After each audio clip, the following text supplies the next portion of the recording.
How are you? Well, today actually. It's actually morning. I don't think I've ever done this early before. Uh, hello everybody. Yeah, this is the first time that I've ever done this early. I think. Oh. Yeah, I think in like the 10 years, almost 10 years that I've been doing this. It's been about nine actually. Holy crap! I don't think I've ever done an episode this early. It's the first time for everything, Yeah, you know? yeah, it is.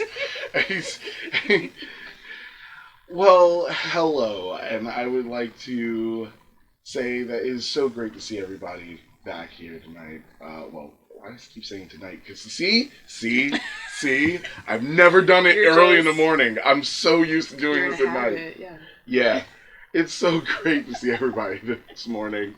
Uh, how has everyone been? Oh, actually, while I'm thinking about it, yeah, I would like to introduce today's guest, Whiskey. Hi! Do I have to say, like, several fun facts, or... You could. I mean, there's a lot of fun facts, but yeah, you can give fun facts if you want. Well, I used to work at a certain place, and, like, that was one of our icebreakers, is, like, they did, like, two truths and a lie, and then you could also do just, like, three fun facts about yourself. So I never know, like, if people will, like, this is the person. Like, all I right, so what do you want? Do you need anything, or is me just like showing up and good? I well, you know what? Fun facts would be a thing, but I think it's only fair for me to introduce you. Uh, Whiskey is a wonderful friend who has helped me so much through my trying to improve the community here in my city, and I am above and beyond grateful of an awesome person that Whiskey is. So I just want to say that. Thank you so much. Sorry, okay. 'Cause I was like, Yeah, yeah. I mean, let's just put it this way: there was a Littles party that wouldn't have happened if it wasn't for you. So, Oh, really? yeah, We'll have to talk about that later. yeah. But I'm honored to be here. I first of all love podcasting, and I love you. And combining these two things together is like it's magic. Yeah, So it definitely is. Like you and I have had conversations before, and like it. It's funny how like throughout the journeys of different people throughout the community, a lot of people have some similarities. On the podcast, I've spoken about like mm, my journey through the community and stuff like that, and the things that I had to go through. And it's always interesting to talk to someone who has had similar experiences, and it's just like I ain't taking this shit anymore. well, I mean, just it's one of those things, especially we're already in such a marginalized community as it is, Yes, we right? are. Because like I've even had conversations about the kink community at large, and then also like certain subsects within it, but it's already such a niche community of people, Hmm. and it can almost be a microcosm of like society at large too. That I don't think that people are addressing in certain ways when it comes to like class and race and like disability and like all these things like, and so being able to have those conversations and being able to like meet people that are like going through similar things, it's essential to our survival overall, but then also in this place like very niche It, community of people. it definitely is one of those things that like when you're in the community and you are like meeting new people, a lot of people are trying to find that similarity, Mm. that thing that allows them to mesh with everyone else. Yeah. So But it's like you're gonna, just like with any other community, you're gonna find things that you like, and things that you don't like. And it's okay to like not get along with everybody. It's also okay to like vet. Like I'm figuring that out too. It's like it's okay to like vet people for real, for real. yeah, no, it's and that's absolutely necessary Yeah. actually nowadays Hmm. because on the podcast I've talked about like there was an incident in Colorado Hmm. where this this one dominatrix. I wouldn't even say dominatrix. Technically, dominatrix is referring to a female dom, isn't it? Mm. So it's just dom for a male dom. This one male dom, or at least seemingly identifies as male dom. He went to this party that he was holding, and supposedly he tried to boost somebody in the community, and then when he did, the person let their boyfriend there, who's like ex-military, and the dude was talking like crazy, and then like threatened this dude's life afterwards. Yeah, sir. That's what happened, and they had to like try to like they had to leave, but like the guy made such an awkward situation that it was like, yeah, it would make more sense, but then like they tried to gaslight this man and tell him like, yo, you know, it wasn't us that was awkward, it was you.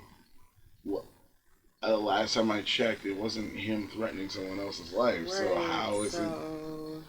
I mean, and even if like that person was uncomfortable, like going immediately to bodily threats, that's not equitable. You know what I'm saying? Bodily threats with a weapon. Yeah, yo. yeah. It's freaking ridiculous. However, come to find out that Dom did not vet those two. Oh, of course. Yeah, and I says, did you do any vetting? Oh, I knew them for like 2 weeks. It's like, do you even know somebody's do you know anything about this person? You know their favorite color? Do you know like how many siblings they have, where they come from? Like there's so many things to find out about a person in like 2 weeks is not enough time. Also make them ask a questionnaire, fill something out. I said this and I was just like, I says, dude, you do know that you put your credibility on the line for a group of people that you did not know. As like, and that was probably the dumbest thing you've ever done in your entire life. And he was just. What's the thing? It's like some events I'm going to now, or I'm starting now, are like you need to be vetted by somebody that's like already part of this, and also like now we're also having to do like different consent models and having to talk about like what happens if someone violates consent.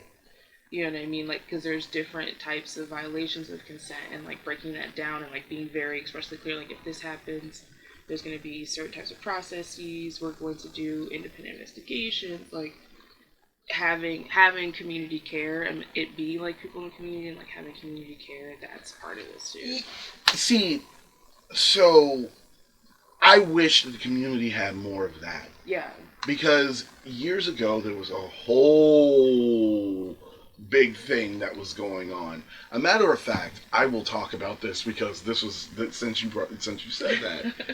I went to a seminar a while ago, and it was for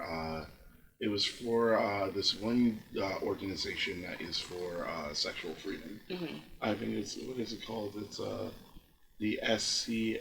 No, the National Coalition for Sexual Freedom and Wellness. Yeah, I went to one of their seminars where they had one of their doctors talk, and I'm going to say this. Let me just state this. I had a bit of an issue with their seminar.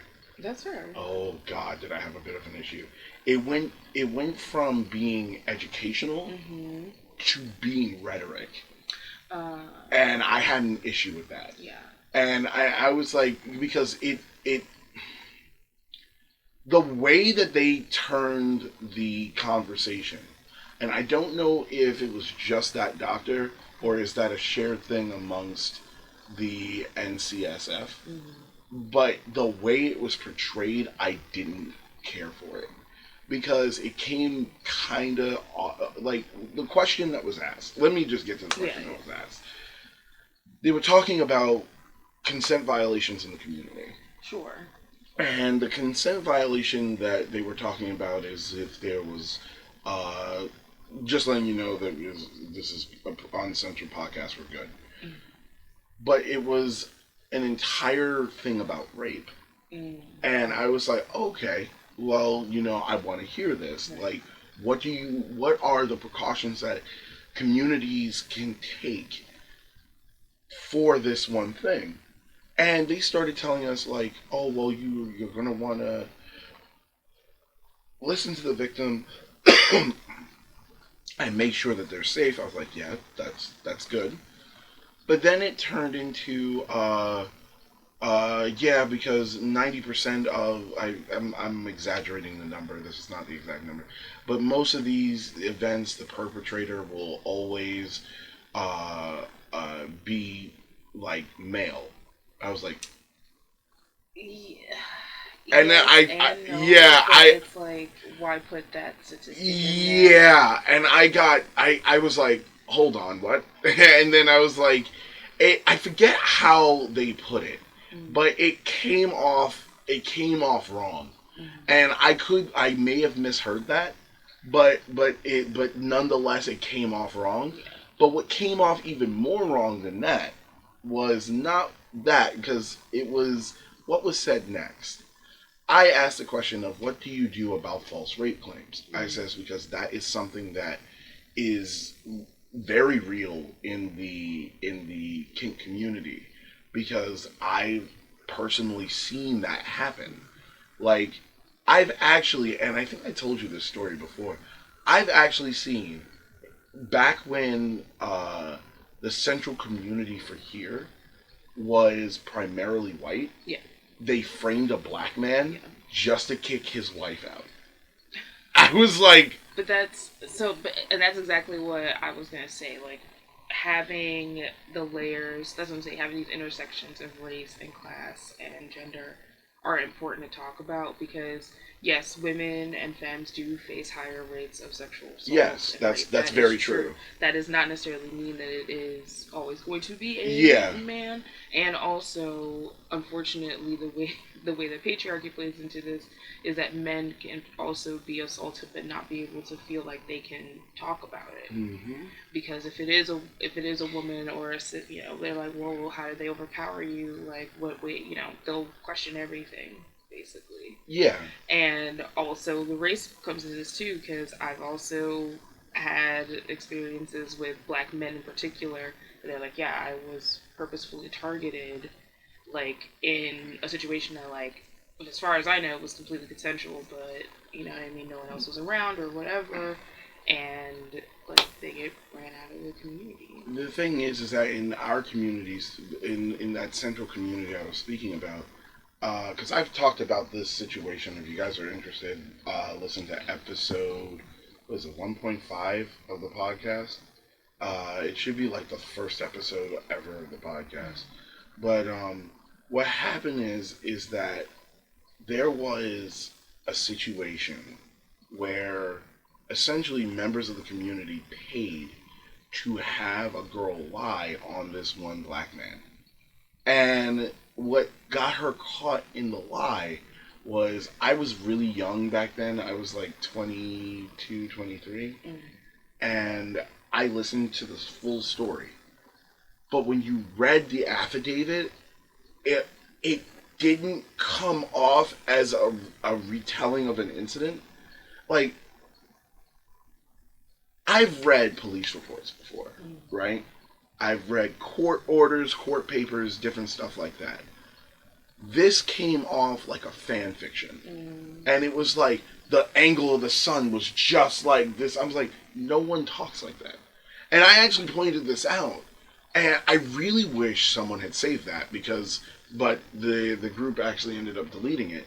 But they, like, the person like put that how the angle of the sun was, and how they remember because the beam of the sun was hitting their face. And I was like, no one talks like this. I was like, human beings do not talk like this when giving like a recollection of what happened to them. I've sat in a jury for a rape case before, and I never in my entire time of ever doing that, ever heard someone tell me the angle of the sun coming through the beams of light and how like it's like they added superfluous information and like it's like nonsensical information. It's like you add in that your dog stepped on a bee or something like that, and it's just like, wait, why is that in there? My point is that like some of those accusations can come out as like you could tell that someone was making a story. But what irritated me was is that when I asked the question to the NCSF about it, and I was like, "Yeah, what do you do about false rape claim?" They were like, "Oh, they're too few for you to actually worry about." It's like, yes, they are few and far between, but also we need to talk about what happens if that happens. Yeah, and I said, and that we need to be looking at all the realms of the possibilities, like regardless. but they refused to. Yeah. And when I got the answer that I did, you could look at several people in like the chat go, "What? Like why would you not answer that?" Yeah, because they don't have a good answer. Because it's hard, and I feel like that's what's difficult to talk about in some like conversations about consent and all these things. It's like no one wants to look at every angle.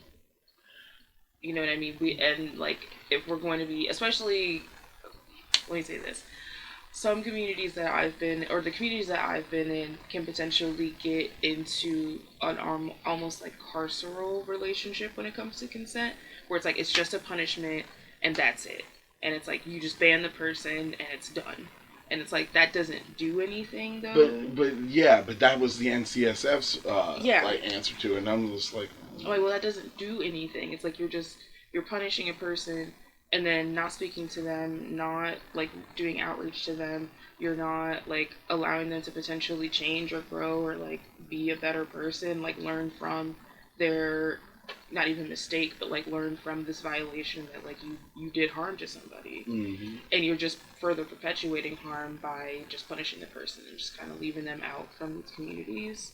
You know what I mean? yeah. And I feel like that's where it kind of gets potentially problematic. See, we've had like our little group has had people banned before, and one of the people that we had banned, I can talk about this. It was a serious problem because like the person had tried to threaten somebody before, and like I had got like tried threatening somebody, threatening to out them to their parents and stuff like that. The other that same person also like went to a party and was like, "Watch, I'm gonna prove that people here are pedos." Why would you do that at a party? Yeah. So, mind you, this person went to an ABDL party, and then straight up was like, "I'm gonna prove that." He says, "Watch, I'm gonna prove that that person over there is a pedo." Okay, how are you gonna do that? Then goes up into the party and yells how he's 14 and how he lied the whole time. Mind you, he's not 14. He was like 22. Well, so like if you're 14, then you need to leave. Oh, they kicked him out. Yeah, They kicked him out immediately. And then he was like, "Oh, I was only joking. I was only that's joking. Not a That's joke. it's not funny. That's Like not no one's joke. laughing." No, yeah, that is very serious and really fucked up to do. And like when the people came to me and they were like, "Hey, listen, we don't feel safe around this guy because he's done all of this." And like at first, people that were in our group was like, "Oh yeah, we finally got a new person to join." I says, "This person's not joining." I knew exactly who it was. I had heard everything, and I was like, "Yeah, no, you're not staying." I was like, but that's "You're what out I'm of here." saying, because like I feel like some people, or some communities, some groups, like they only look at like the physical harm that happens.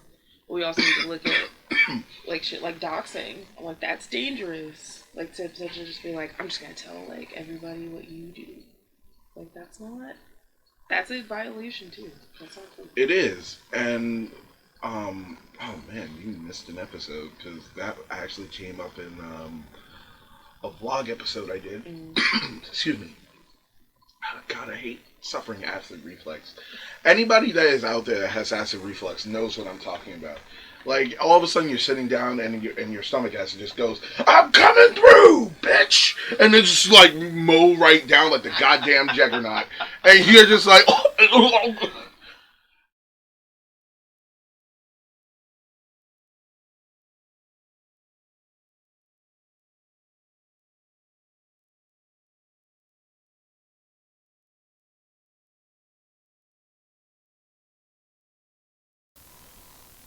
hello there. This is the end of the segment. So, couple of messages. Just want to get these out there real quick. Um, Thank you so much for supporting our series, supporting our channel, and supporting the series, and just being really, really awesome. We really appreciate you. I just wanted to let you guys know a couple of things. First, uh, if you're not subscribed, please press the subscribe button down below. Uh, it's good to know that there are people that are very much interested. Leave us a like, comment. We always love reading the comments. You guys leave awesome comments. So, yeah, thank you again. Here's the other thing for the newbies. So, a lot of you are probably here for the Ageplay podcast a lot. But did you know that we do other series? Yeah. So we have three other series that we do here on this channel. It's the Kid Ankh Age Play, Gaming and Age Play, which is a really awesome series where we basically just play video games and talk about kink.